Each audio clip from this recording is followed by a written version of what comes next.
Hello, good evening, good morning, and good afternoon. We are still waiting for other people to come in, but our I think most of our speakers are here. We still have to wait for the other speakers. But Raymond, are you going to give instructions before we start? Hello.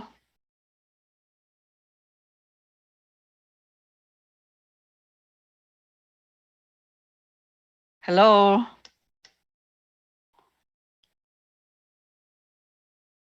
Yeah. The instructions have been given already. Okay. So we will now. I'm just sorry. I'm just looking at the program. I cannot find the program that I have. So we will now start with this webinar. This is being held side by side with the UN Permanent Forum on Indigenous Issues, and we are. This is looking at the trends, the global trends in relation to how indigenous peoples are being criminalized and how their rights are being violated. So let me give a few opening remarks before we start with the panel. So today we are going to look into this situation. Researches have been made, which will show what is happening on the ground. And this research will be presented to us by Joyce Godjo, who is leading the research desks of IPRI, and this is organized by IPRI. As some of you may know, IPRI is in the Indigenous Peoples Rights International, which is established 2 years ago. And this is meant to address the issue of criminalization against indigenous peoples.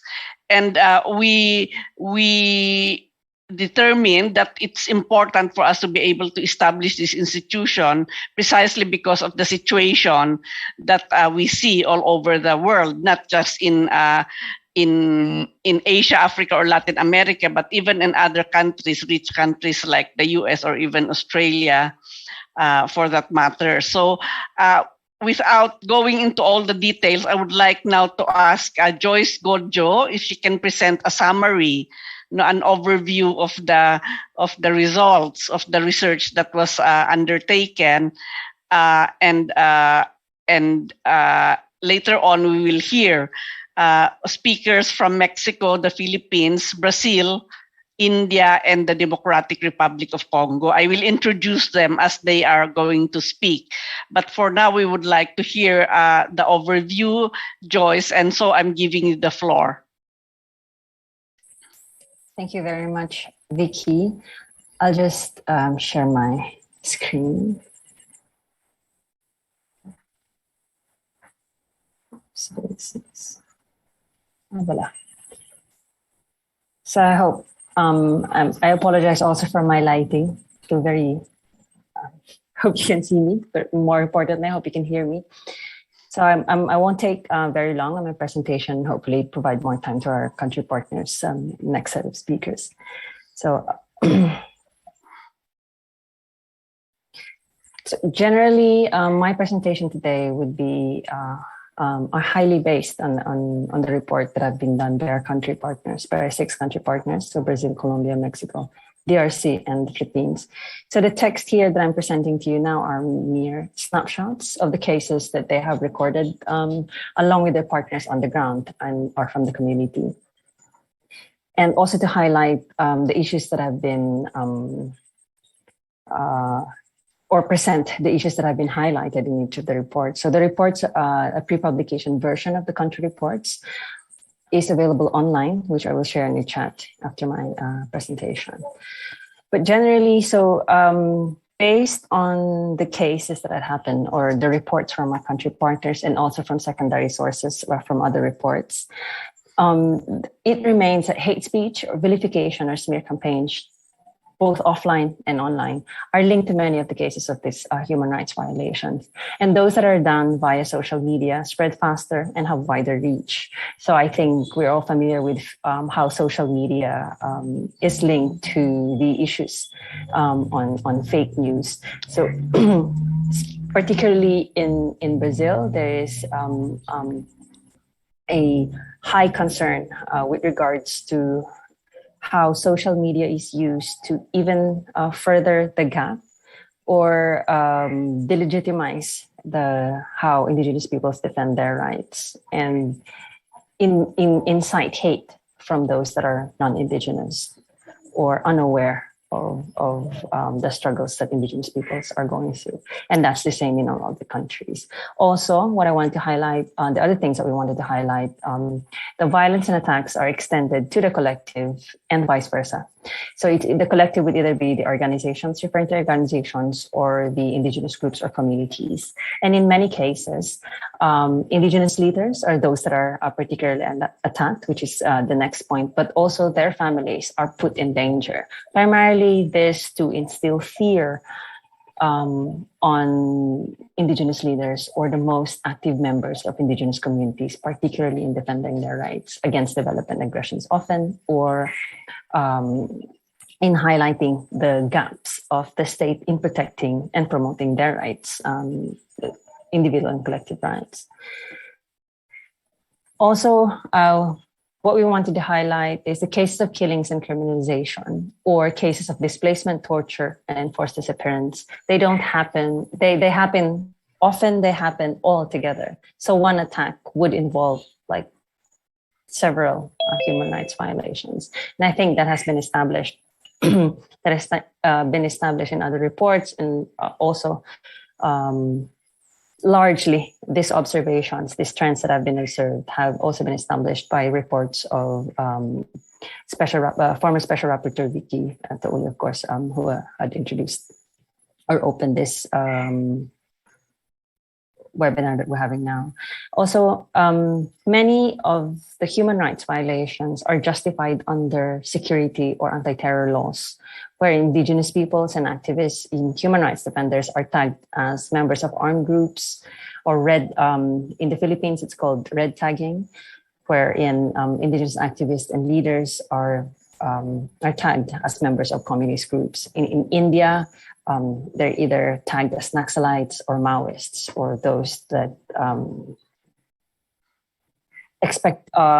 known to have to attack the sovereignty of the nation. So, though these violations they are done under this law, so it's obviously an abuse of this security anti-terrorism misuse. Also, this has been established in other reports and all our earlier reports that militarization in Indigenous territories increases the cases of human rights violations, often because, and this is linked, or often because, state security agents are not held accountable. So these violations happen again and again and again with impunity by state agents and lack of political will of the government to actually pursue these cases and ensure that justice is provided to the families that have lost members of their families, or communities that have lost Indigenous leaders. The other thing that we want to specifically highlight, or that has been highlighted in reviewing the country reports, is that governments have no specific programs or actions to address issues involving armed groups. This is largely highlighted in reports from Latin American partners. And this lack of political will leaves territories of Indigenous peoples unsafe and unlivable, because the armed groups often have more power, and the state agents or the government leave these armed groups to, often in collusion, because they get something from it, either either for protection or additional funds, because these armed groups often have or illicit in Latin America, their drug dealings. That's where these armed groups are also linked.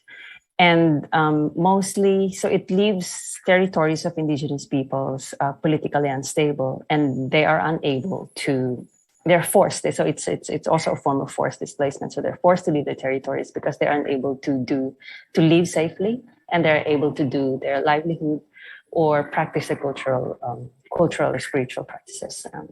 So that generally are the main points that has been highlighted in reviewing the country reports. And I leave it to our partners in the country to highlight and elaborate further on each of the cases that have happened or their experiences for those that have particularly experienced criminalization and violations from the state and non-state actors.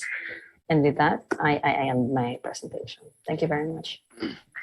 Thank you very much, Joyce. Thank you for describing the trends that have emerged, from the results of the country studies that our partners have done. As you mentioned, we will be hearing more details about this, but the picture that you presented indeed is very alarming, and some part of this webinar, we will be having also speakers who will speak on what we can do about the situation that you have described. Our next speaker, we will now go to our panelists, and our next speaker is Annabella Carlon, who is a Yaqui Maya descendant born in Loma de Bacum, territory of the Yaqui Nation. And she has a degree in law, and she is a human rights defender and facilitator of participative video. She coordinates the Cultural and Natural Protection Program for Jamut Bu, she is a joint author of La Organización Político de la Tribu Yomi or Yaqui and the collaborators. She is the national collaborator of IPRI. Annabella, you have the floor.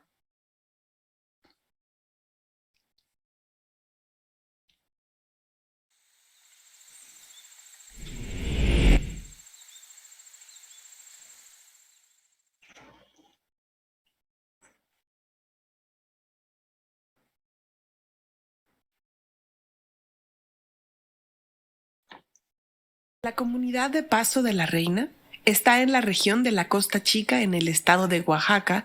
En 2019, la presidenta municipal de Santiago Jamiltepec, en alianza con la familia Iglesias, insistió en extraer material petro del Río Verde. El 21 de enero, Fidel recibió una nota anónima con amenazas de muerte. Fueron asesinados a tiros Raimundo Robles Riaño, Noé Robles Cruz y Gerardo Mendoza Reyes, también en la comunidad Paso de la Reina. El desplazamiento forzado allá en Aldama es muy difícil para las mujeres y los niños, ancianos, ancianas. La situación es muy crítica. Ahora en el tiempo de cosecha de café no lo podemos llevar a cabo tal cual es porque el grupo de corte paramilitar de Santa Marta, Chenaló, está y sigue con las agresiones de arma de fuego. Necesitamos titulación de la comunidad y por eso es que hemos venido aquí en la ciudad de Chihuahua. Algunos particulares están dentro de la comunidad, entonces eso es lo que nos provoca problemas, que nos dicen que somos huéspedes allí. Algunas personas han recibido un escrito y diciendo que somos huéspedes, sin embargo ahí somos ancestralmente, allí hemos nacido, ahí son nuestros abuelos. En Michoacán, en el municipio de Zitácuaro, hay 5 comunidades que han decidido ejercer su derecho a la autonomía frente al avance desmedido del crimen organizado en sus comunidades. Ya los jóvenes de alguna que otra localidad eran vendedores y lo peor que sucedió, que empezaron a andar armados. Entonces empezaron en las asambleas amenazar a la gente. Matan a José Luis y matan a Ambrosio, que era hermano de Vicente. Llamaron a las autoridades de gobierno. Les pidieron que fueran a levantar los cuerpos para iniciar las investigaciones. Esperaron 36 horas con sus compañeros tendidos en el piso. Ninguna autoridad se presentó. Decidieron enterrarlos así, sin acta de defunción.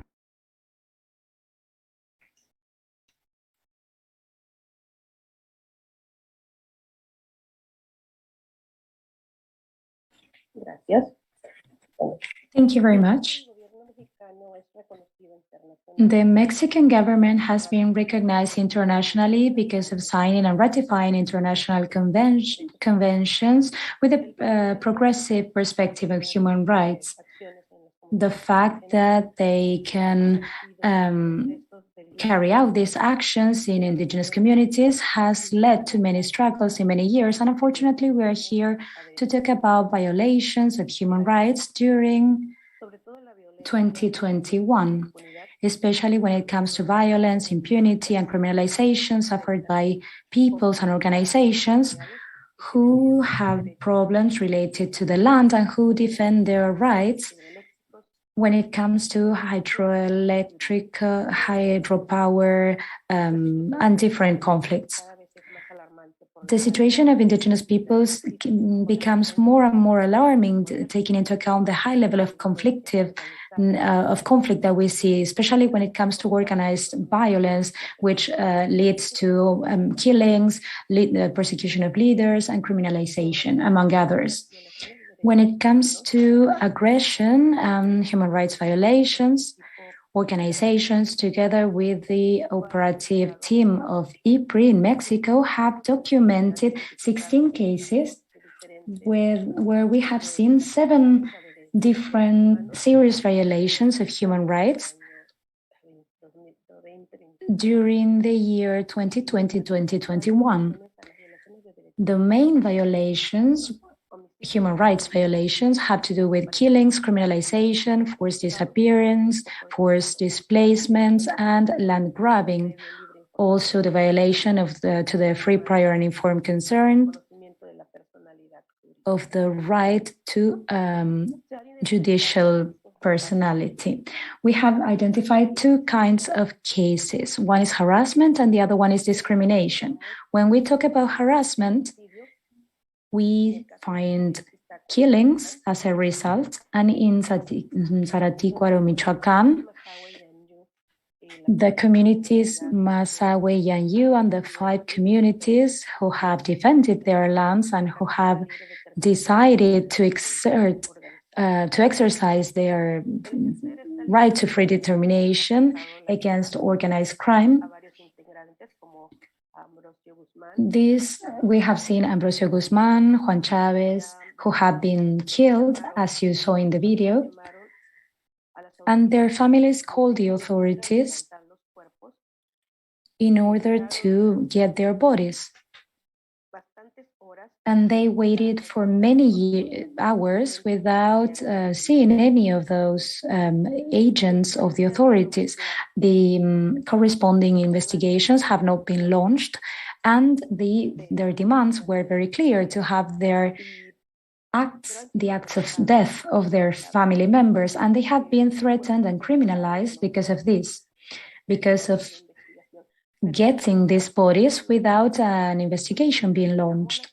But the community did what they had to do. They called the authorities, but the authorities never showed up. Forced displacement has also been seen in Amasya. This has to do with hostile communities who have been massively displaced, forced displacements of 12 communities, and this has started in the 1970s, but these conflicts have never stopped. On the contrary, they have increased, and therefore thousands of these peoples have been displaced. Even though some of them have returned to their territories, there are too many aggressions, there's too much violence, and therefore these peoples cannot really live in their territory. And of course, this affects their cultural practices because they do not have the peace and the security that a community needs. and they cannot carry out their economic activities, their cultural activities. They cannot work in order to get their food.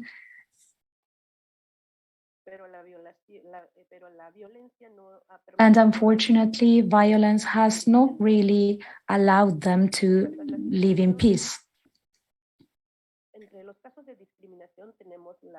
Among the discriminations, the cases discriminations, we see the situation in Paso de la Reina and in Chihuahua. In the case of Chihuahua, the Alamuris have lived there forever since ancestral times, but they have been forced to leave. The Mexican state has hired private agents to kick them out of those places. And when the land of those indigenous places were supposed to have their lands given back, it didn't happen. In the case of the Raramuris, they don't even get their lands back sometimes from the Mexican government. And therefore, when they try to exercise their rights on those lands, they are accused of land grabbing and they are accused of crime against the environment. And this is done by the private agents who have actually kicked them out when these lands belong to those peoples. The other case of discrimination is the one that has to do with the violation of free, prior, and informed consent in Paso de la Reina, when community defenders have been killed. The most recent one is the one from Fidel Cruz in Santiago Jamiltepec. He was a member of the Council of the United Peoples to defend the Green River, and in a period of 3 months, 5 community defenders have been killed. Fidel was killed because he had just issued a report about the exploitation of several materials in the Green River from a private company, a private family. We have also identified different kinds of aggressors. When it comes to harassment, we have seen organized crime and paramilitarized groups, as well as armed groups who have a history of getting involved in political life. When it comes to discrimination, many times this is done by institutional actors or by the private sector itself, such as companies. When it comes to harassment,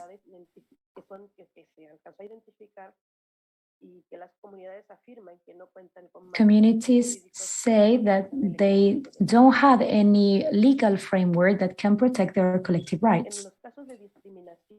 When it comes to discrimination, the conflict scale is smaller because these are communities where conflicts happen due to 3 main reasons.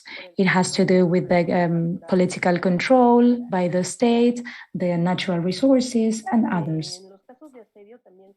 When it comes to harassment, we have also identified aggressors, which are the ones that I have already told you about.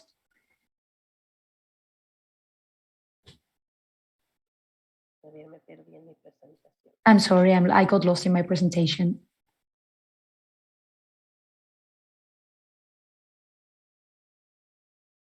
You have a few minutes left, Annabella. Can you conclude within 2 minutes, please?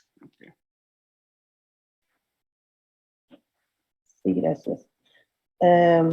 Yes, thank you.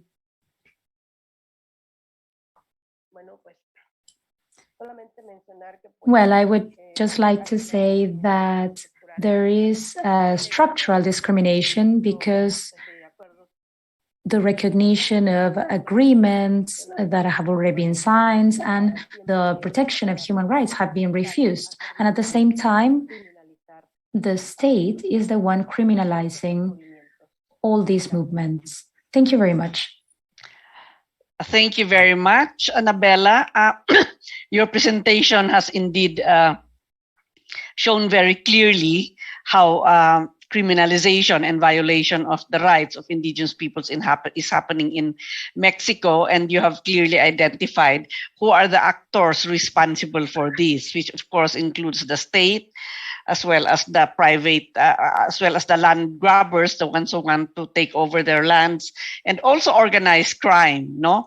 And I was able to visit officially Mexico, and I was able to talk with the Raramuri people from Chihuahua, and also I have gone to Guerrero, and your examples that you cited in terms of these people getting killed have also been told me, and so it's really a very sad situation, and this is happening even with the reputation of Mexico as a country that is internationally known as a supporter for the protection of indigenous people's rights. So I hope that we will be able to talk much more later about what needs to be done to address the situation. But thank you very much for describing the situation in Mexico.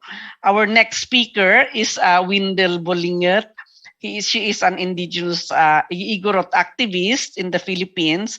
He chairs the Cordillera People's Alliance, which is an alliance of indigenous peoples in the region, in the Cordillera, as well as the co-convener of Katribu, which is the National Alliance of Indigenous Peoples in the Philippines. He himself has been a victim of repression, state repression and harassment. He was charged with as being a terrorist, and a warrant of arrest has been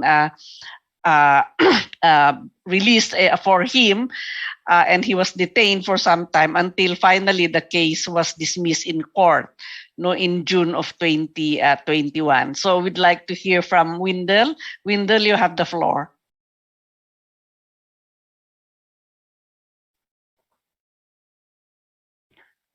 The indigenous peoples in the Philippines number between 15 to 17 million people. Most of us live in mountainous regions which are known for being rich in natural resources, thus making our territories a target for resource extraction and plunder by private companies. Our commitment to protect ancestral lands has become a target of state persecution. The country's laws and policies favor corporations and allow the expansion of large-scale foreign and or private projects which threaten and undermine our rights as indigenous peoples. We are often excluded from land use decisions.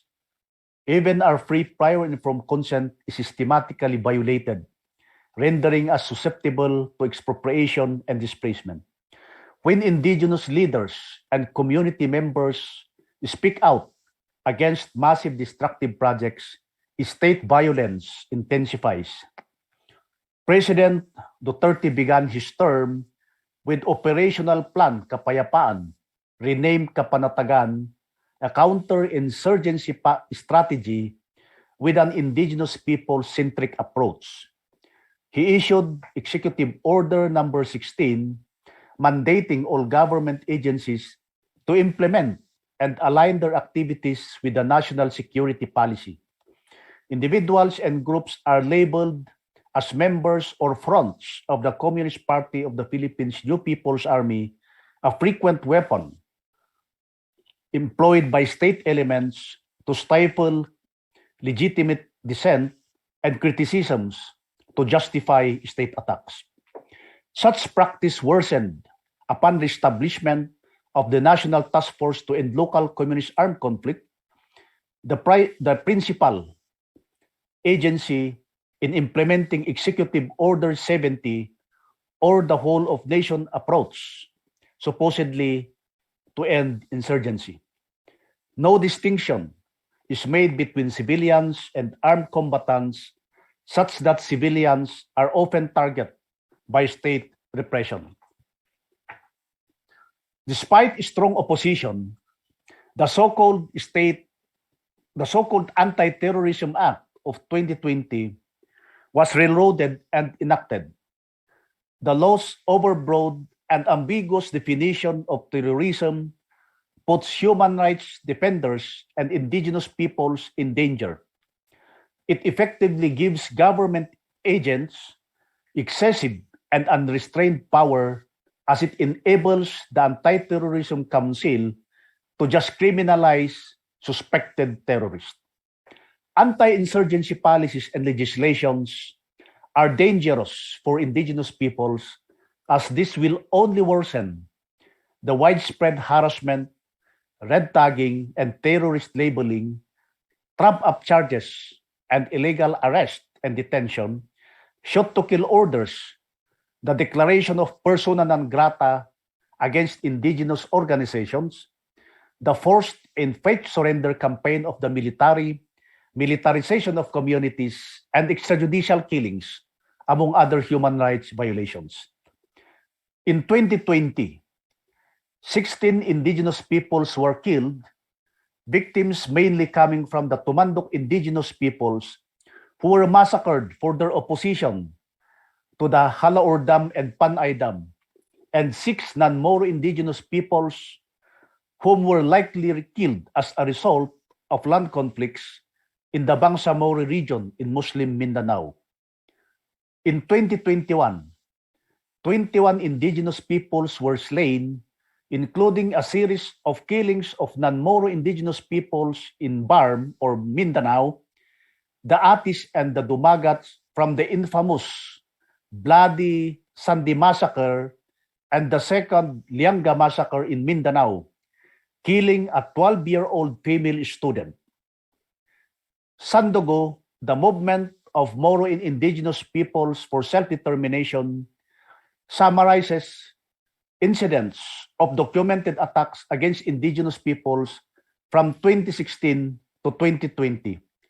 On your screen, you can see the various cases of human rights violations with impunity under the Duterte administration, from torture to illegal arrest, detention, and abduction, the cases of forced disappearances, frustrated extrajudicial killings, and extrajudicial killings against indigenous peoples.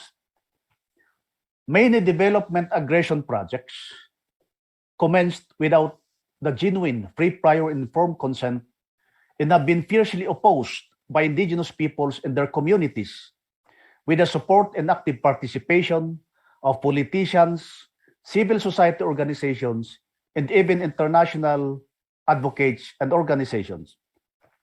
In this context, we, the indigenous peoples from the Philippines, present the following demands and recommendations. 1, to ensure that international support for the ongoing International Criminal Court investigation of crimes against humanity committed by the Duterte administration, for justice to be served to the victims, and to hold the perpetrators accountable towards ending impunity in the country. Number 2, we call for the repeal of Memorandum Number 32, Executive Order 70, the scrapping of the Anti-Terrorism Act of 2020, and the abolition of the National Task Force to End Local Communist Armed Conflict, and the stop of militarization of indigenous communities. Number 3, to call for the review of the implementation of the Indigenous Peoples Rights Act and the revamp of the National Commission on Indigenous Peoples, which has practically become an adjunct to the National Task Force to End Local Communist Armed Conflict, towards ensuring their mandate in serving and protecting the rights and well-being of indigenous peoples. 4, to prioritize indigenous peoples' interest over corporate interest, to uphold the rights of indigenous peoples to free, prior, informed consent, and to stop the large-scale extractive projects that devastate the environment and compromise the health and human rights of indigenous communities. We reiterate the call for the repeal of the Mining Act of 1995 and moratorium on large-scale mining. We also call for the stop of the construction of megadams in our ancestral domains.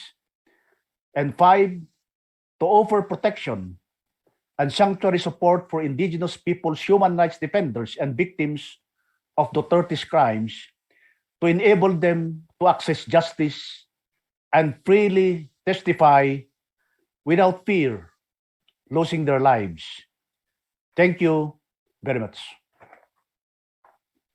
Thank you very much, Wendell, for also describing the situation in the Philippines and for coming up with very concrete recommendations addressed to both the international community as well as at the national level. I think that the demands and the recommendations that you made will be very useful, especially as we participate in the permanent forum and present such situations that indigenous peoples are facing in the country. As many of you will know, the report of the Global Witness for 2021 has shown that the highest number of indigenous peoples who have been killed are found in Colombia, in Mexico, and the Philippines. And the contributions, the sharing of our colleagues would further testify to that. Now, our next speaker is Sonia Guajahara. She is the director of, she is the executive coordinator of the Articulation of Indigenous Peoples in Brazil. And she is also the collaborator of and coordinator of IPRI in Brazil. She is from the Guajahara peoples, and she comes from the from Araboya, in Brazil. She has been active, in both the national and global processes, and especially in as acting as a human rights defender of the indigenous peoples in Brazil. Sonia, you have the floor.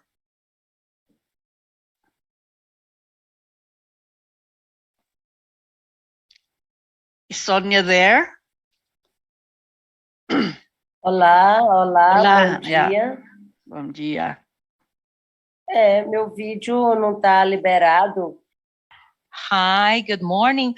I can't turn on the camera. I don't know why, but I'm here, so. Não estou entendendo porque o vídeo não está aparecendo.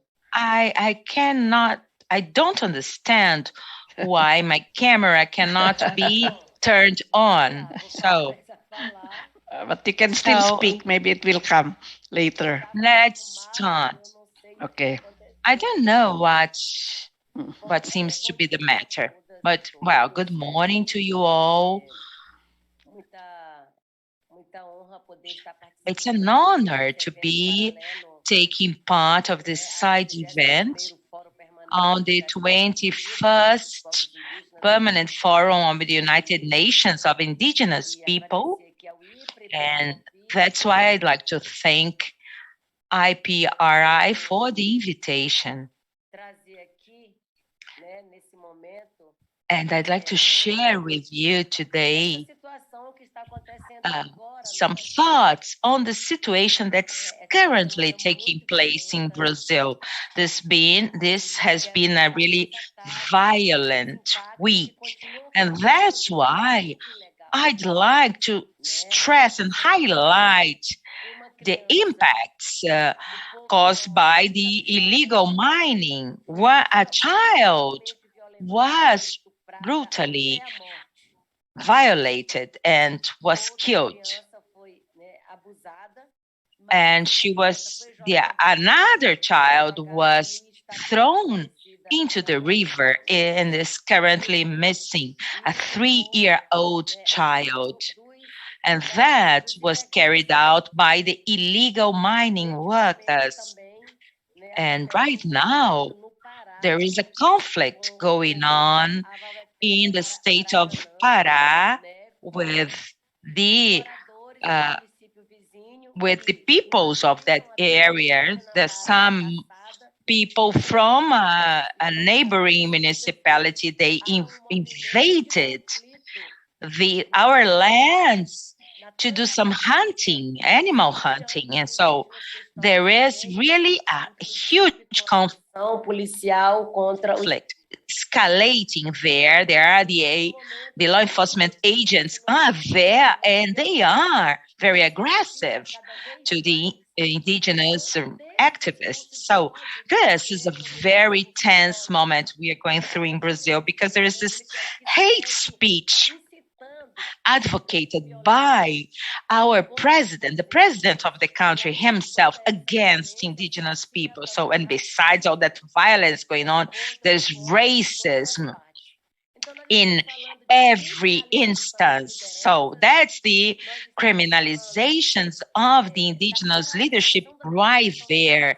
They have interrupted the land process. And that's what we are talking about right now. There is violence. There are killings taking place, and that the numbers raise every day on the country. So we are trying to fight the illegal gold mining, and there are 20,000 illegal miners acting on an everyday basis. They threaten the indigenous representatives, the indigenous communities. There were some months ago, there were 2 other children that were killed because of them. So, and the law enforcement does not act as they should. On the 9th of March, there was this act that took place in Brasilia, in the capital of the country. Lots of activists, environmentalists, indigenous leaders. Durante esse ato, o presidente da Câmara estava ali trabalhando para aprovar requerimento de urgência. Because the legislative representative wanted to do that, to approve this bill as soon as possible. So while we are mobilizing and carrying out the manifestation, they were approving the urgency requirement for this working group so that they could approve the bill 191 that will make this kind of mining in indigenous territories a legal process. So we had lots of activities that were fighting against it, using the opportunity to claim for the demarcation of our boundaries, the marking out of indigenous boundaries. And we are against the approval of the 191 bill and also the 490 that will prevent the lands to be considered ours. So the deadlines are getting closer to us. The final day will be the 22nd of June. So against the bill 2633 that will legalize the invaders.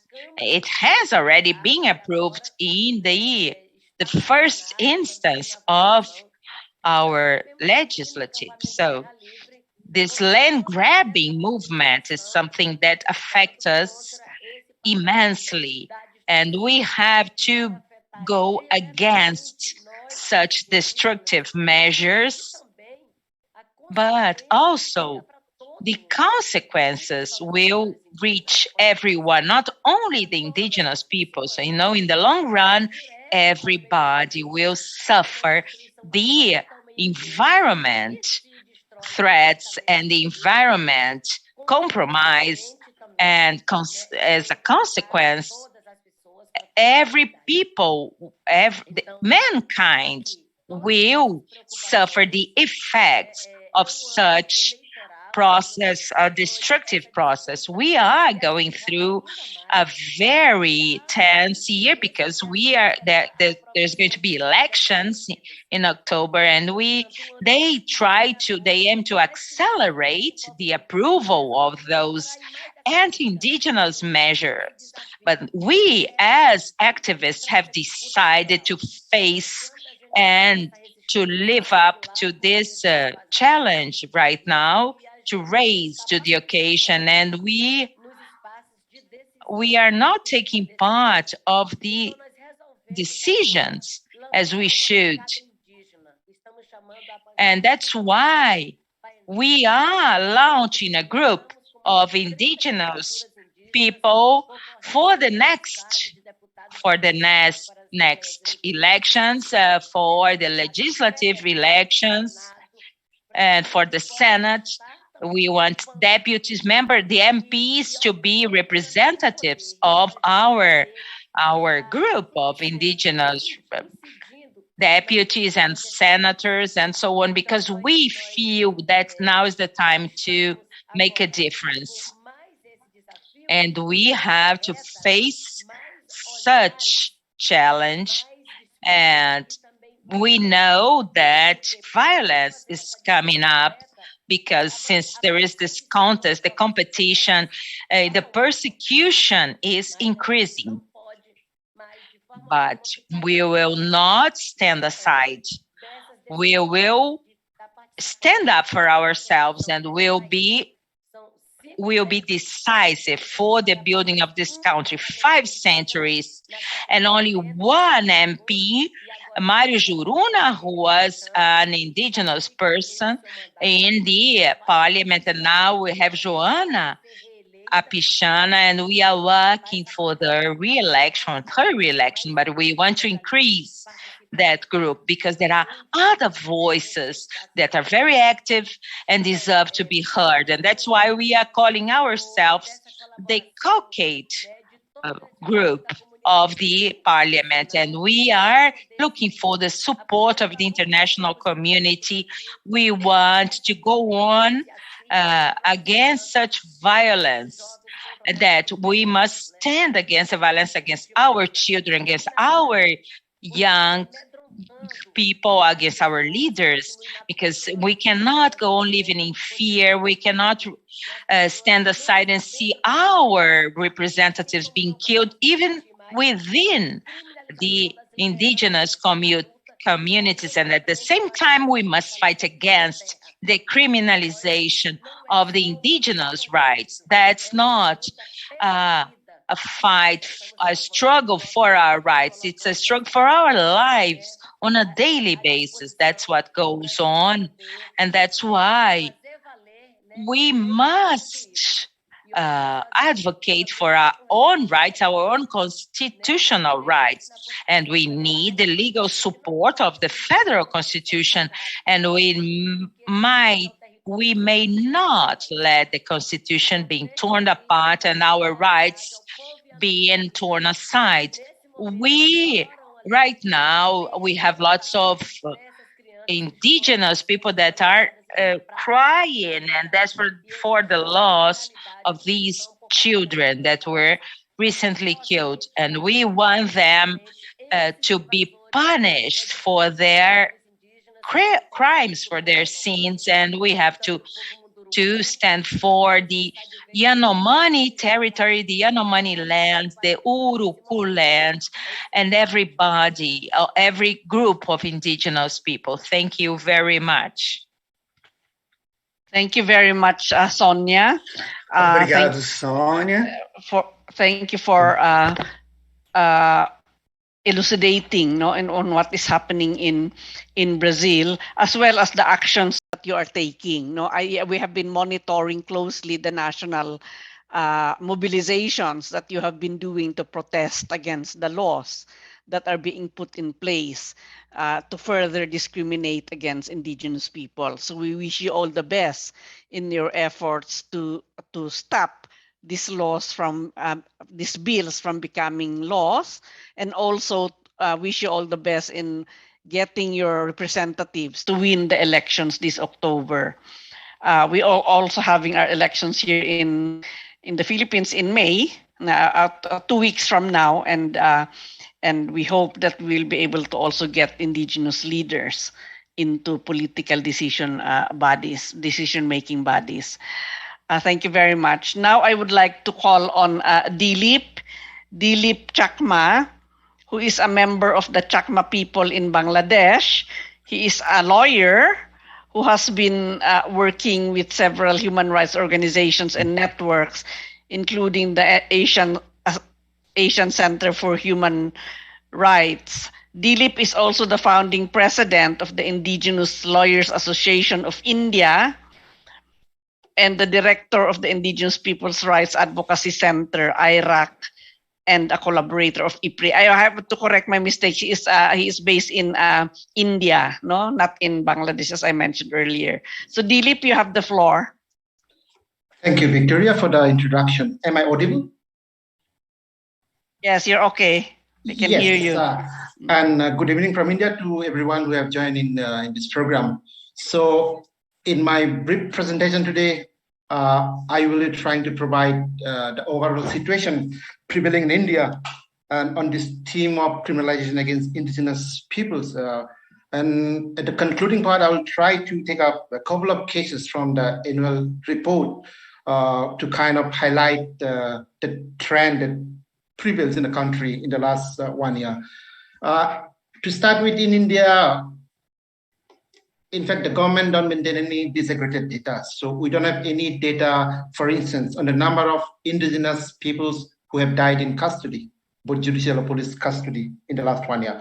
For instance, we don't have the data on the number of indigenous peoples who died in an encounter, or the number of Adivasi or indigenous peoples who have been languishing in jail on false criminalization charges.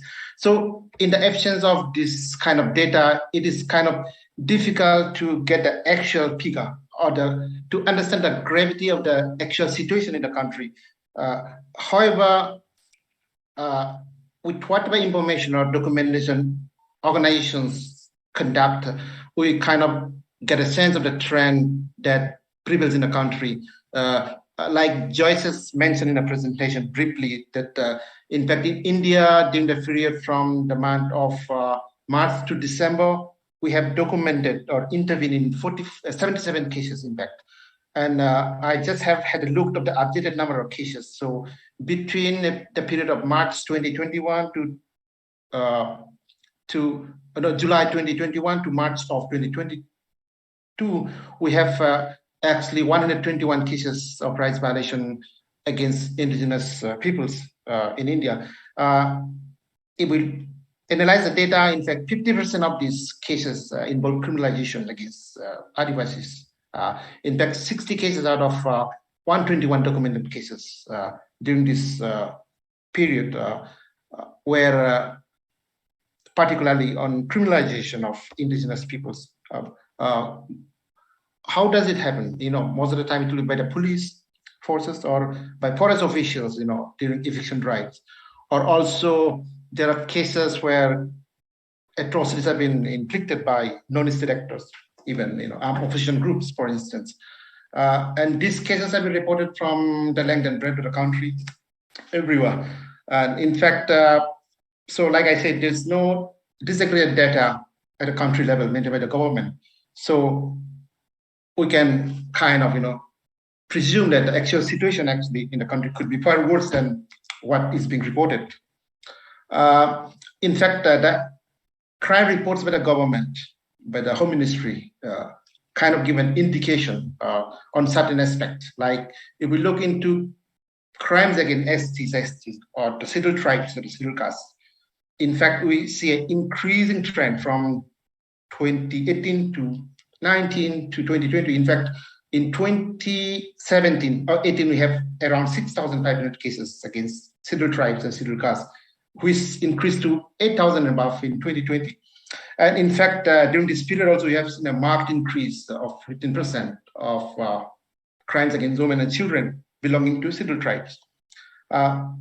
So it gives a rough estimate of how things are, though we don't have specific disaggregated data on specific crimes. Of course, the conviction rate is very low. We have had, it is in the report, the data available. And of course, we also know about several cases like Hitne Marka, who have been in detention, illegal detention from the 9 March of 2021, or Paris Swami, are just two examples. And it is, this highlights, how indigenous communities are vulnerable to being easily criminalized.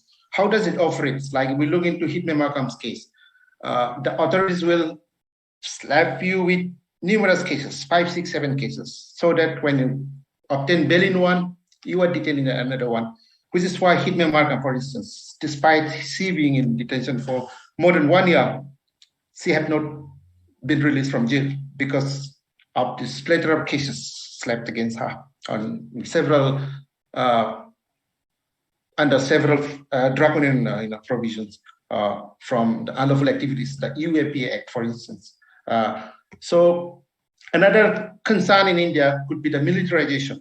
This is mostly true for indigenous communities in the northeast of India and also states where the left-wing extremism, mostly the states where Naxalism is in this operation. We have actually recorded a number of rights violations in these regions. Of course, it's a situation where we can say, tribals are actually, the IPs, indigenous communities are actually in a situation where we can say they're between a devil in a deep blue sea, because on one hand, the atrocities, rights violations at the hands of military forces.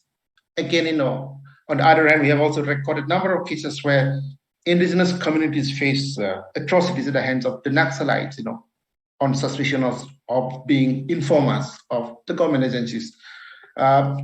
So it is important to understand how this criminalization operates. I would like to take up just 1 or 2 cases if time permits. One would be the Bhimkali case from the state of Maharashtra. Bhimkali is a farm laborer.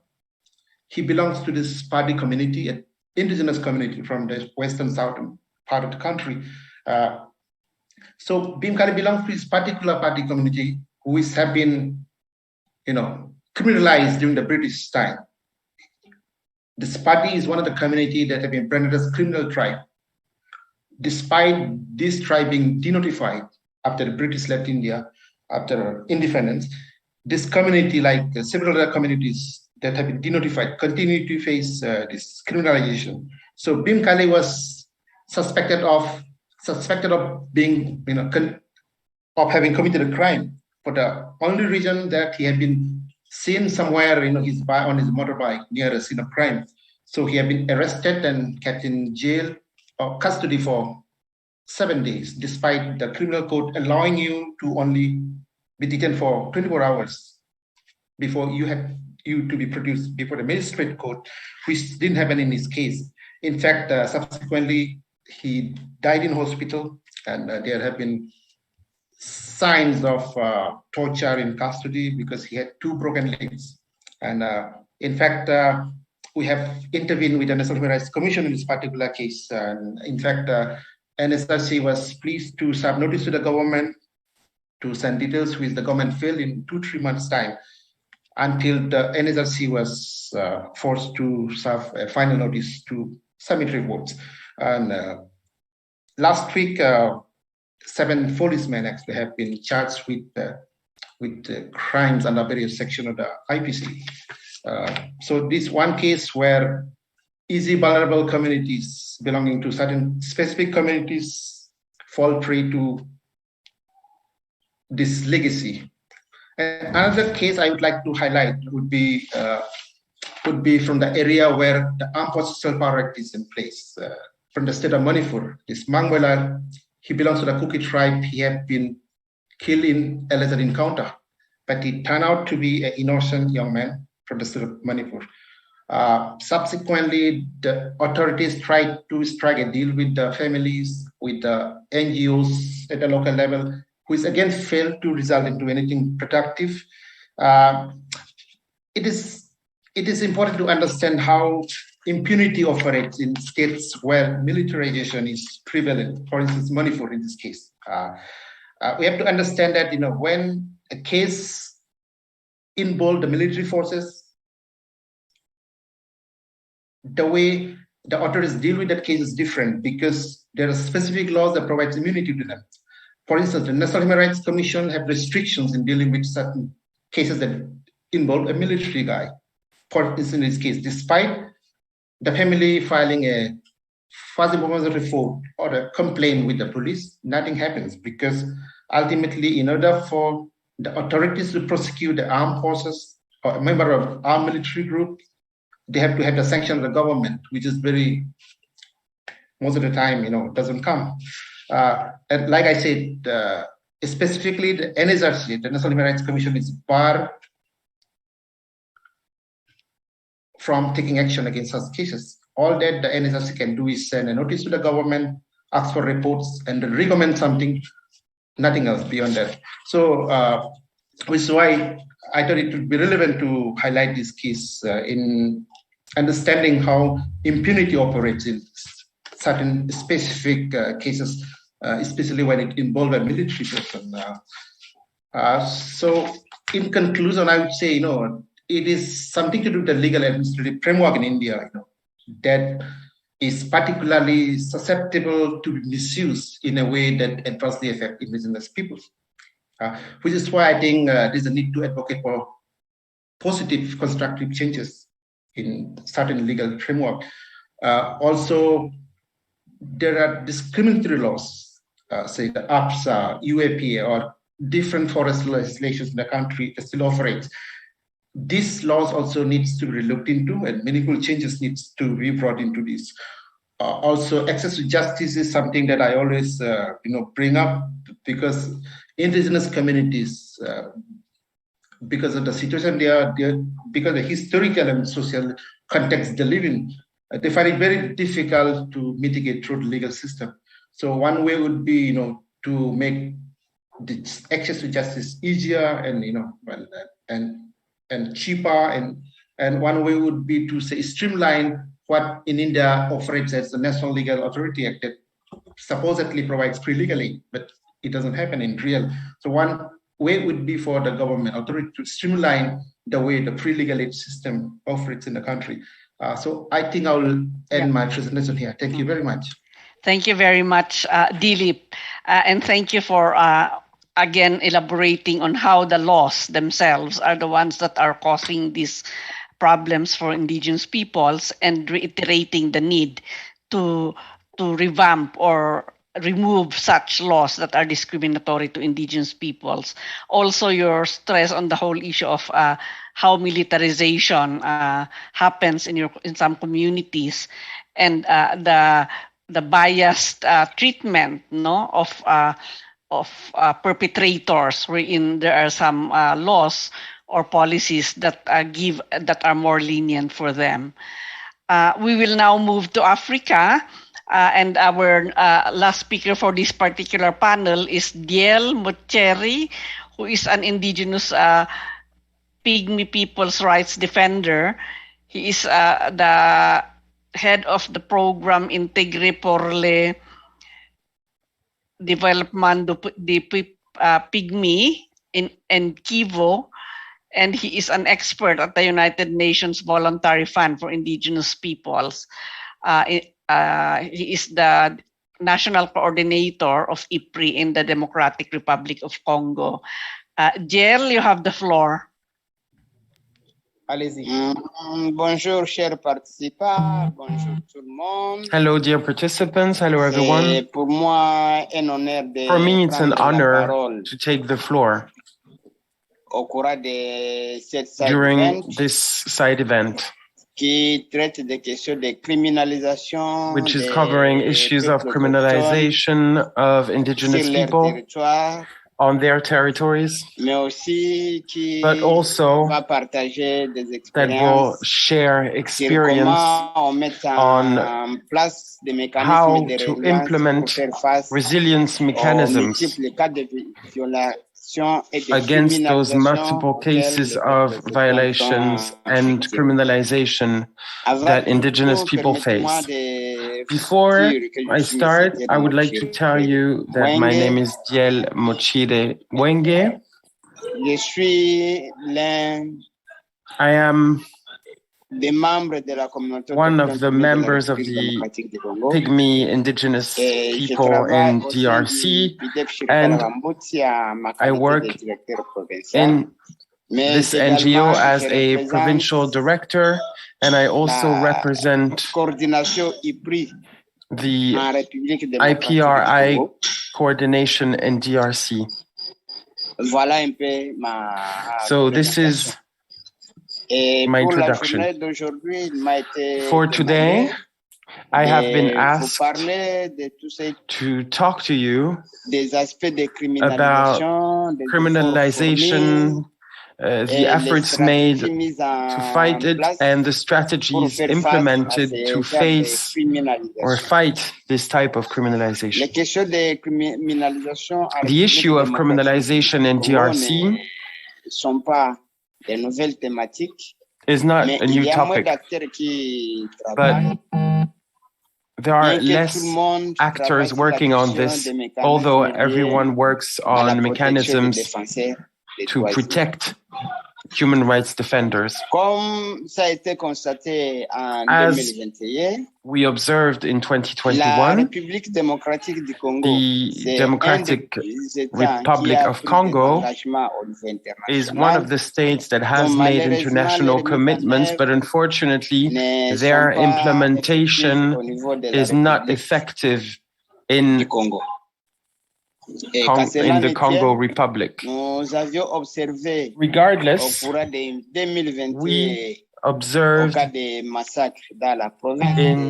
2021 during the massacres in the Trapa provinces and in the Tanganyika province, the Sidi Kivu province, but also cases of illegal arrests, which were initiated by the Echo Guards, both in the South and North Kivu province, but also in the Trapa province, following the law about the protection of protected areas, including the Figunga National Park, Kabuiga, and Salonga national parks. Out of these people, they were instructed to enter the parks without any authorization, since it was a protected area, which endangers the protection of French local nationals. In the east of DRC, there are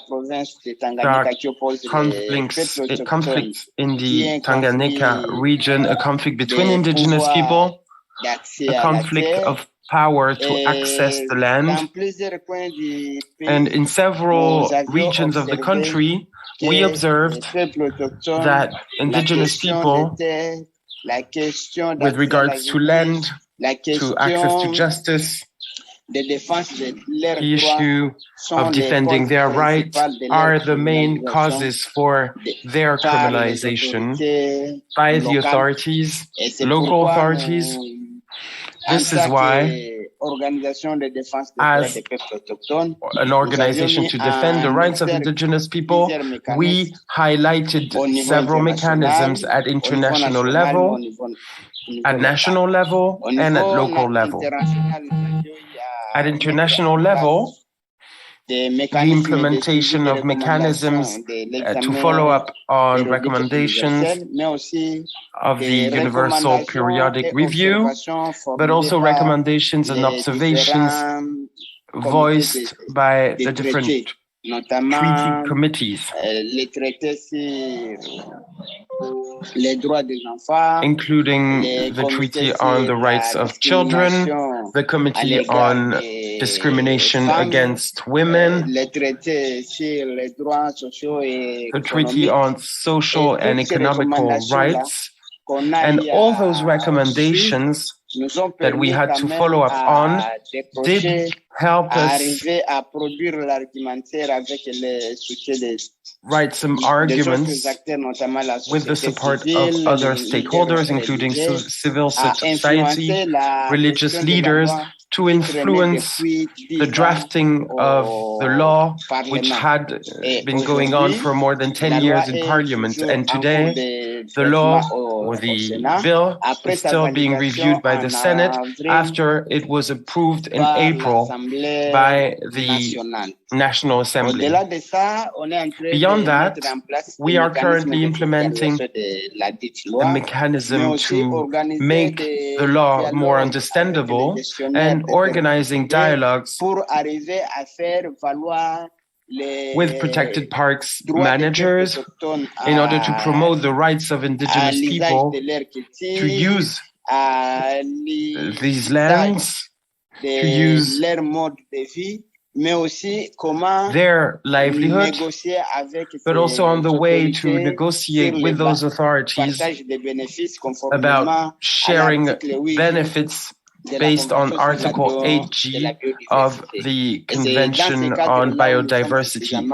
And we are quite involved in following up on the mechanisms of several resolutions of the Conference of the Parties, and we are approaching the Congolese government in order to highlight the traditional knowledge of indigenous people on governance, the issue of biodiversity and natural resources, in order to fight climate change, given that the DRC government has stated that DRC is a country that is a solution to climate change. So we are questioning them, saying that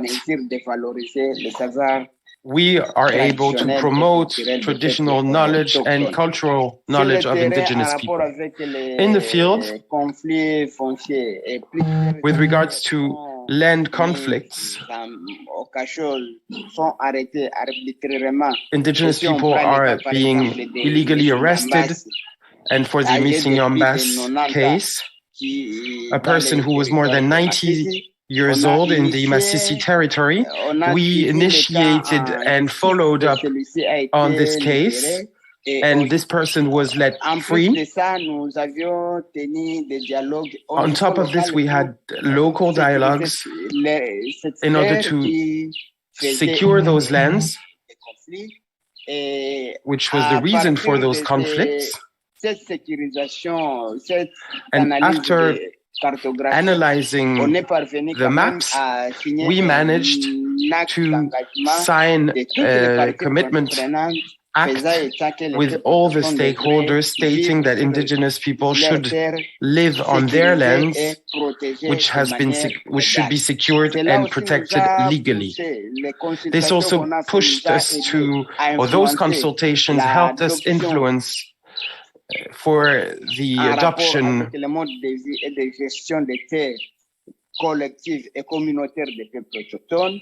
of agreements on collective rights and land rights of indigenous people. This policy, adopted by the DRC government, recognizes the prerogatives of indigenous people, saying that these are their lands and that they couldn't be expelled from those lands without free, prior, and informed consent, and without a fair compensation. This is it for the issues and the situation and the strategies that we're implementing in order to fight the criminalization in DRC. Thank you very much. Thank you very much, Jill. And thank you for the efforts that you have done to bring about a national law that protects indigenous people's rights in DRC. Of course, there will be still a lot of challenges in implementing this, but at least you have succeeded in the first step of coming up with a national legislation. So, friends, we are now going to move to another part of this webinar, which is a presentation of a digest on legislation and jurisprudence on the rights of indigenous peoples. And the one who will present this will be Joanne Carling, who is another Igorot indigenous activist from the Cordillera region. And she she is the executive director of IPRI, and she is now. She used to be a member of the UN Permanent Forum on Indigenous Issues, and she acted as the convener of the Indigenous Peoples Major Group for Sustainable Development. She was awarded the Lifetime Achievement Award by the UN Environment Program in September of 2018.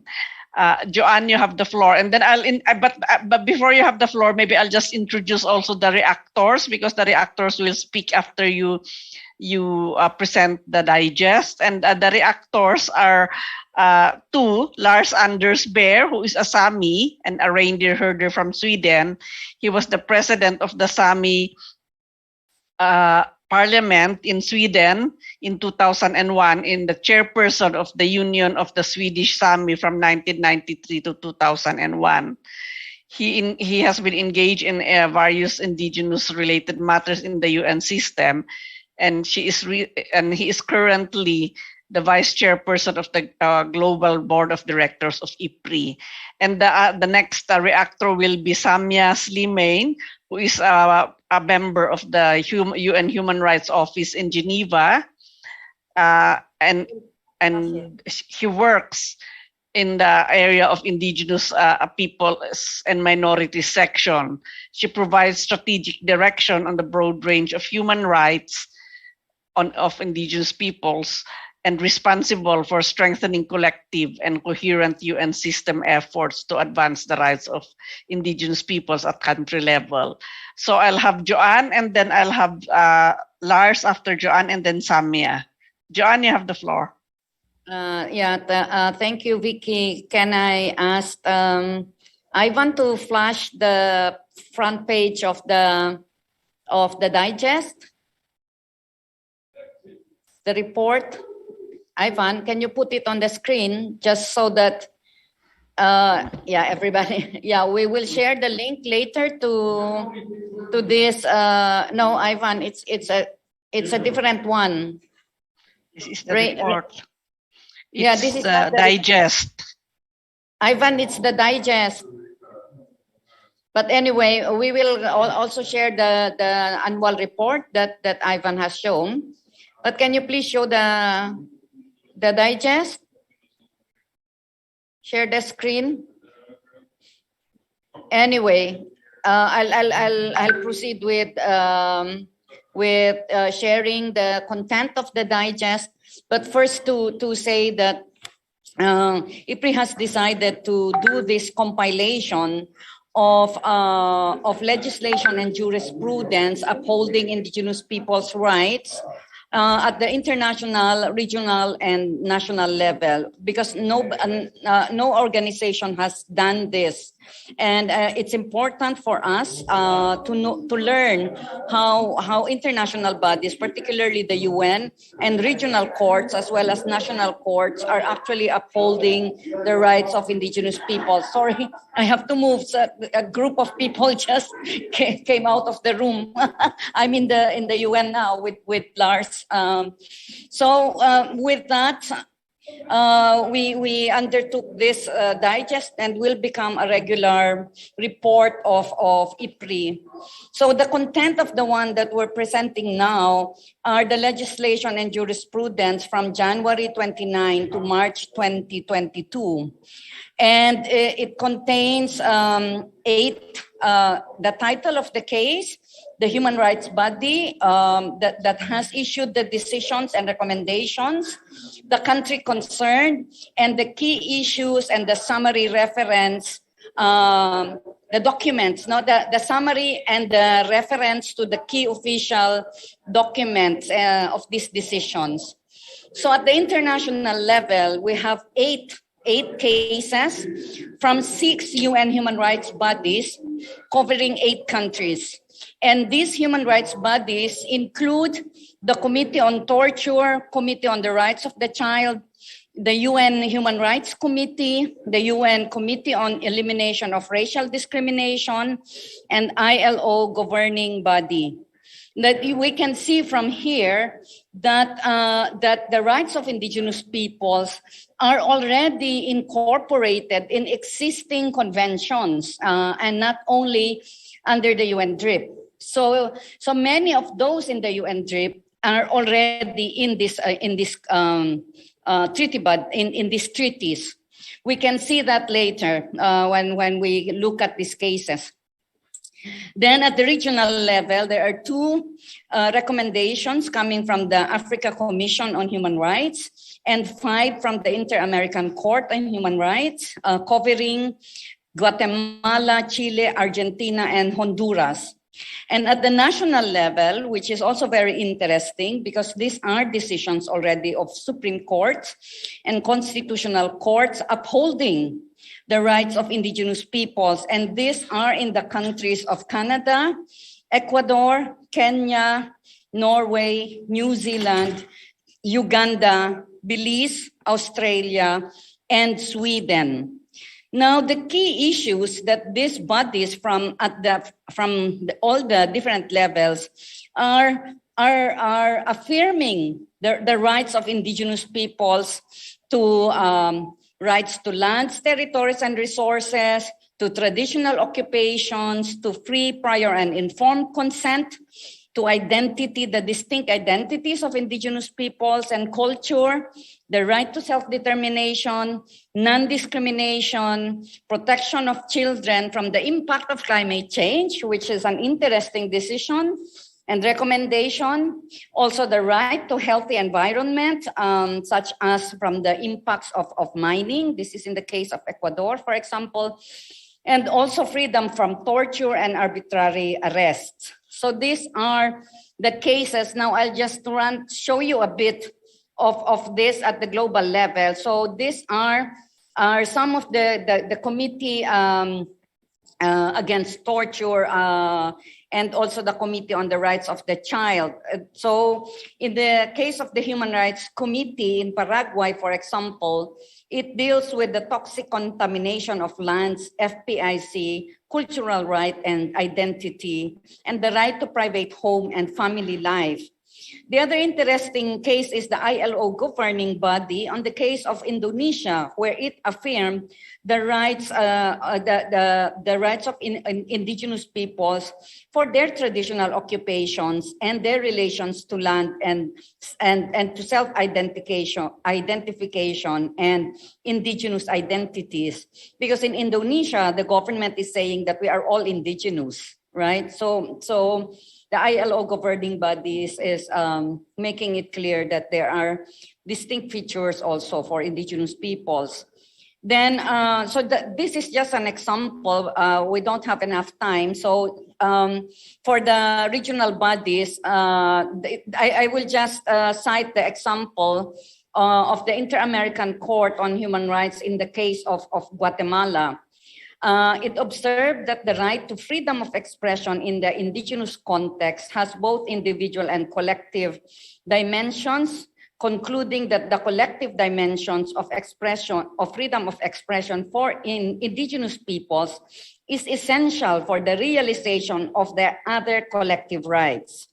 So it also takes into account the rights of indigenous peoples to non-discrimination, to self-determination, and to cultural rights. And in the case of Honduras, the court referred to the UN guiding principles on business and human rights to protect indigenous peoples from the destruction of business, no? And in the case of Argentina, it guaranteed the right of indigenous peoples to truly control and use their territories and natural resources and to own their territory without any type of external interference from third parties. So these are just some examples of the court decisions that are very, very important in affirming and upholding the rights of indigenous peoples, regardless of what the governments are saying in relation, for example, of the absence or not, are saying that we do not have legal rights over our lands, territories, and resources. So these decisions are aligned to the international human rights instruments upholding the rights of indigenous peoples. And we hope that indigenous peoples in these countries are making use of this as tools to further advance the realization of their rights. And just to mention that this digest will be, we will provide you the link to this digest, but later it will also be put in our website. And later we will have it with search functions as we continue to compile these decisions at international, regional, and national levels. Okay, thank you, Vicky. Thank you very much, Joanne, and for presenting this digest. I'm sure this is going to be very useful for all of us, as these are all setting precedents, no? When we are also going to file our own cases before the relevant courts. Now I would like to call on Lars to make his comment, and after Lars, it will be Samia. Lars, you have the floor. Thank you. Do you hear me? Yes. Okay. I'm going to be quite brief, because in the digest there are 4 matters that are published concerning the relations in the Sami area. 2 are global and 2 are national. So I'm going to be quite brief, because later in the digest that is going to be shared, you can see all the details in this court cases and in these UN decisions. So a moment again, I'm going to check one thing. Okay. To start with, there is a matter that was up in the Committee of the Elimination of Racial Discrimination in November 26, 2020. And that's under Article 14. And this is a matter called Lars-Anders Ågren versus Sweden. And the background is a matter related to mining, nickel mining in the reindeer herding Sami territory. And in the circumstances of the case, the Committee of CERD, under Article 14 of the International Convention of Elimination of All Form of Racial Discrimination, considered that the facts before it declares a violation by the states of Article 5D and Article 6 of the Convention. Further on, the committee recommended the state party to provide an effective remedy to the Vapsten Sami herding community by revising effectively the mine concession after their adequate process of free and informed consent. And then they also recommended that the State Department amends its legislation in order to reflect the status of the Sami as indigenous peoples in the national legislations regarding lands, resources, and to enshrine in the international standard of free, prior and informed consent. The State Party also was requested to give a wide publicity of the committee decisions or views and translate it to the public languages in Sweden. After this decision by CERD, the company that was supposed to start this nickel production, they withdraw their ambition. So this is no case today. The second one is a matter that was up in the UN Regional Committee, and this was decided in March 20, 2019. And the matter was no discrimination, political rights, self-determination, collective rights, and in turn, a relationship with threat. And the matter is to do with the definition of Sami. And this was a case that was raised by the former president of the Sami parliament in Finland, and both are former now presidents. And the problem has been that the Finnish government or the courts, they've had a different opinion on how to define Sami, and that has to do with the language criteria. And this has been several matters that have been up in the Finnish Finnish Supreme Administrative Court, and um, and when they made the claim, the committee found that the Finnish government had violated the indigenous people's right to have a self identification. And now there is a process in Finland to revise the Sami Parliament's Act, and this the Sami definition, the Sami definition also include the right to vote in the Sami Parliament elections.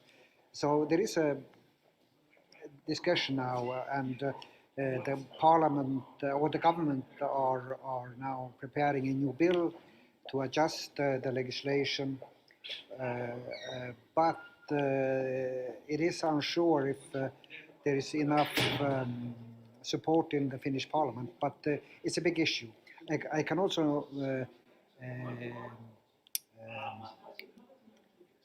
mention that Mrip has been had a country visit 2 years ago, assisting both the Sami Parliament but also assisting the Finnish government about how this matter could be solved.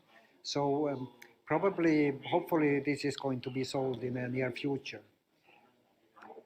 Okay, that was the UN matters. And then we have two cases that have been related to the Norwegian Supreme Court and the Swedish Supreme Court. The first one, and these two ones are you can look in more detail in the digest. The first is about the Windmill Park in Norway. And this was up in the Supreme Court, and the judgment came October 21, this means last year, and the case was concerned whether the construction of Storheia and Roan wind farm on frozen peninsula amounts to a violation of reindeer herders' right to enjoy their own culture under Article 27 of the International Covenant on Political and Civil and Political Rights. And there was a decision by the Grand Chamber of the Supreme Court that found that it was a violation and ruled that the license and expropriation decision as invalid. Yeah, and so far this is now a very hot discussion in Norway about in what way should because the reality is that all this the wind park is now operating, and the question is now what should they do with this park that is been established not on the legal foundation, and the decision haven't so far not at least publicly said what they are intend to do. And this has also been heavily criticized by not only the Sami Parliament but also by the legal community. And during the Permanent Forum, the president of the Sami Parliament on the Norwegian side also commented this decision. So we will see what will happen. But this is also quite a matter that is going to be expand because and this has to do with the new green economy.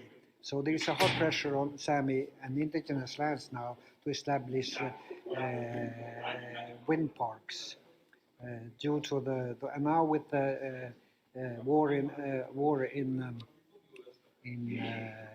Ukraine. It's even getting more because now it has been probably most of the oil and gas from Russia is going to be at least less. I heard in news today that they have stopped to deliver gas to Poland, and there were some other countries in the nearby Poland. So this matter about energy is going to be a very hot issue. And as I said, this has the relations to the new green economy. Finally, there is another case about Sweden, and this was a court case and was delivered in January 23rd, 2020, and this is about fishing and hunting rights. And this has been the big debate about the rights, but the Supreme Court supported the village concern and saying that they had the right to fish and game and also the right to administrate their own fishing and hunting rights. And this means that there is now a governmental committee that is now working towards adjustment of the reindeer herding legislation, but it is a lot of resistance in the Swedish Parliament about that. So this is going to be quite a big matter in Sweden, and now we have an election in Sweden in September, and this is also a debate in the debate before the elections. And finally, a very short, a new judgment just recently, for some weeks ago, that was made by the Finnish Supreme Court, and this has to do with the hunting this has to do mainly about fishing rights, and this also was in favor of the Sami fishing rights, and this. The court also referred this as to the Article 7 again. So there is and hopefully this judgment, or a summary of this judgment, is going to be published in the digest quite soon. So I think I stop there. But as I said, more in detail, you can read it in the digest. Thank you very much. Thank you very much, Lars. Thank you for sharing those cases in the Arctic. And indeed, I encourage people to read those cases because, as I mentioned earlier, if you have similar issues, then you can refer to these cases that are put in the digest. No. Now I'll turn to Samia. Samia, you have the floor. Yeah, thanks. Good to see you. Good to see you too. Thanks, Vicky. Hi, everyone. I'm very pleased to be with you all today and to provide a few remarks on tools available at the UN level to enhance the protection of the rights of indigenous peoples. So allow me first to congratulate IPRI for the development of this digest. As Juan said, it is the first of its kind, and I can say that it's going to be a very useful tool for OSHR, and I can say also for other UN entities working for indigenous peoples.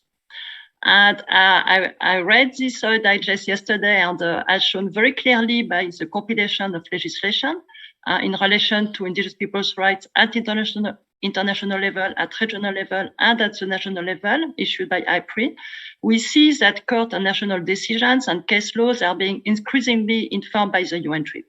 And you all know that UN TRIP articulates rights that are already affirmed in conventions that are ratified by member states. So I would strongly encourage indigenous peoples to continue using treaty bodies, but also the UPR and the special procedures mechanisms as an effective tool to advance their human rights at national level.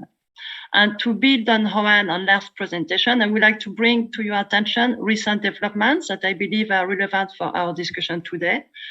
First is the human rights treaty bodies continue to develop general commands and recommendations that are relevant to indigenous peoples.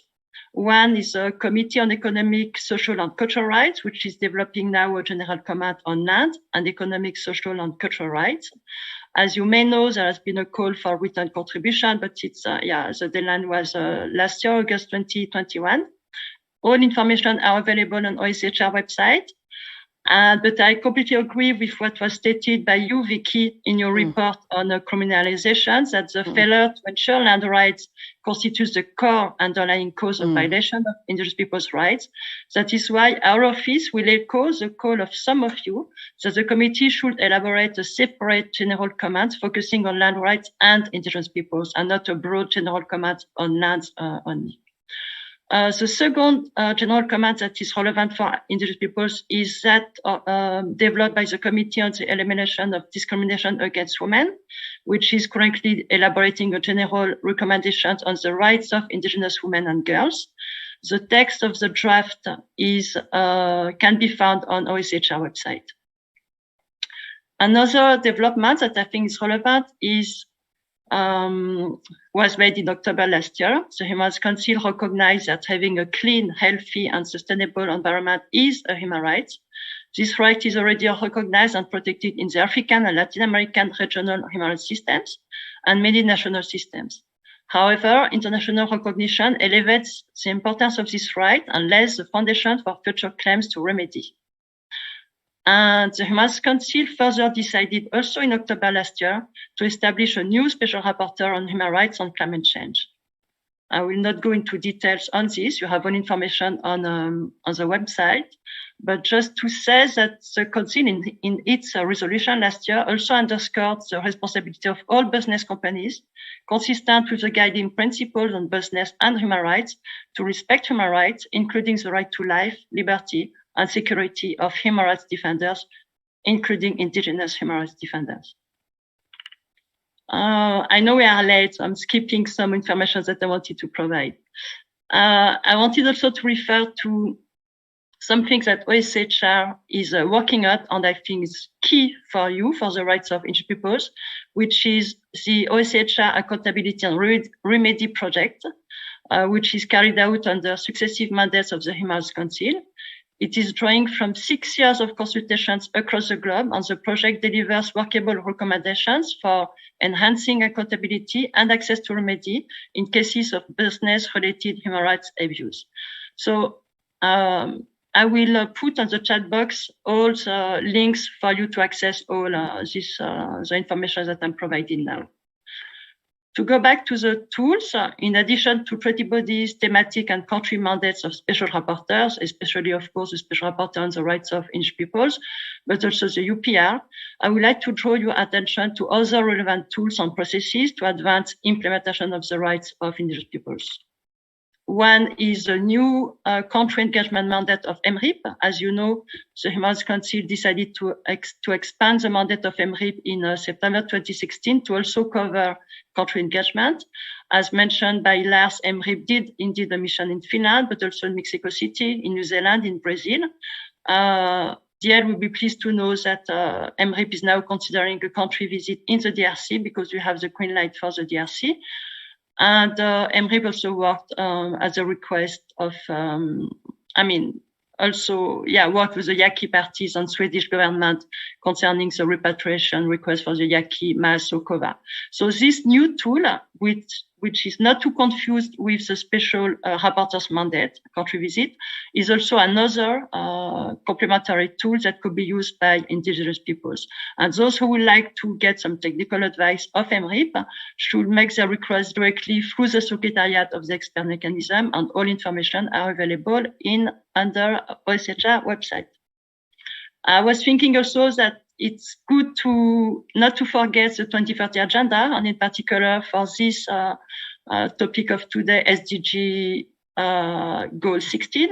I'm not going to go into details with this. I would like also to encourage all of you to use our voluntary fund for indigenous peoples. And please do not apply to the fund only to attend the Permanent Forum or Mrip. As you may know, the mandate of the fund has been expanded several times to also cover meetings of the treaty bodies, UPR, but also the working group on business, and also the climate change process. And this includes the COPs, but also the preliminary meetings. Also, I'm pleased to inform you that our office issued last year an e-learning tool on the rights of indigenous peoples. It is available on our website, so far only in English, but very soon in Spanish and French. And for all of you who can take the course, you will get a UN certificate at the end of the course. Something that I really wanted to inform you is about the remedy in development finance. The issue of remedy is central concern for OSHR. As you know, remedies are human rights under international law, and OSHR engages actively with development finance institutions in order to help ensure that development financing activities and policies are consistent with international human rights standards and principles, and that our human rights risk information is integrated into their due diligence processes. We have been working with with a number of development finance institutions, in particular to review their new environmental and social safeguard policies, to also strengthen their independent accountability mechanisms, and to strengthen their policies and procedures relating to reprisals against project-affected communities. And I would like to refer you to a new publication that was just released last week, which is, the Remedy in Development Finance, a guidance on practice. It was issued in February this year, and it's also available on our website. And lastly, I know that some of you find it difficult to reach out to UN entities at country level. I would like to beg you to reach out to us, our section, if you have difficulties to dialogue with some agencies at the UN. As you may remember, one element of the outcome document of the World Conference was that the UN adopted a UN SWAP, a UN System 1 Action Plan on indigenous peoples. It was done in 2015, and recently in 2020, at the highest level of the coordination of the UN system, called CEB, was adopted a call for action on indigenous peoples, and we are now working on it. When I say we, it means the members of the Interagency Support Group. And for instance, we have been organizing a series of webinars this year in January through February for Resident Coordinators Office, which, as you know, are coordinating the activities of UN cities in the field. And these webinars were focusing on many issues like FPIC again, but also on recognition of indigenous peoples in those countries where they are not recognized as indigenous peoples, but also traditional knowledge and indigenous peoples human rights defenders. So yeah, we are late, so I will stop here, but I would like to thank you again for this opportunity. And I hope that this information will be useful to most of you. Thanks again. Thank you very much, Sonia, especially the developments, recent developments within the UN system that indigenous peoples should be aware of. I think that it's great to hear all of those reports, because I think those who are engaging with the UN will have to know and be updated on this. Now, my friends, we have consumed our time, but I would like to extend a little bit just to get a little response to some two questions that I've read. These are the questions in English. I haven't read the Spanish and French ones, but maybe if Patricia will look at this and see if there is something that's urgent that needs to be addressed. But one question was a question from Elias, about the basically asking what do we need to do more beyond this webinar so that solidarity, will really be extended to other indigenous peoples who are subjected with, who are challenged by criminalization and all the violations that were mentioned earlier. And then the other suggestion was, there was a suggestion on how will the cases of violations of indigenous people's rights brought to court in South Africa be included in the digest. So maybe I would like Joanne to maybe respond, because we don't have time for all the others to respond. So can you respond to these 2 points? Yeah. In relation to the question on what can be done, what IPRI is doing is, of course, doing campaign and support to victims. We have the Legal and Sanctuary Fund, where we can support the cases, for example, while we also submit them for action. So that's one. And to support communities that are using these tools, not to further advance the recognition and respect of their rights. So it's really more coming out with strong advocacy activities and supporting the initiatives of the communities in asserting further their rights. The second question was on, what was that again, Vicky? It's about the how would other indigenous peoples include? They would like to include cases, in the digest. Yeah, please submit it to us. We were not able to include the most recent cases, but also it's important, especially Supreme Court decisions. If all the participants can please share to us those decisions, then we can also include them in the digest. So thanks for flagging the any kind of the court decision in South Africa.